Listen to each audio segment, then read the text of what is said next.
ఎలా దొరక సార్ ఒక్క ఎలా కూడా హెల్మెట్ పెట్టుకోవట్లేదు. అవును సార్. చూడరా కుర్రాన్ని ఒక్కరు కాదు ఇద్దరు హెల్మెట్ పెట్టుకున్నారు. రోజు ఇలా పెట్టుకుంటాం సార్ హెల్మెట్. సార్ ఉంది సార్. ఉంది సార్. మెసేజా? యూత్ జాగ్రత్తగా హెల్మెట్ పెట్టుకుని డ్రైవ్ చేయండి. డ్రింక్ అండ్ డ్రైవ్ అస్సలు చేయొద్దు. ఇంట్లో మీ అమ్మా నాన్న ఎదురు చూస్తూ ఉంటారు. జాగ్రత్తగా ఉండండి. అవును sir. Thank you sir. Thank you so much.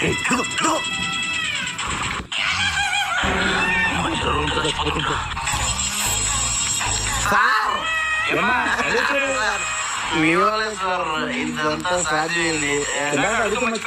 Bag ఏంటమ్మా? 10 రూపాయలు. కెమెరా బాగా ఓకే.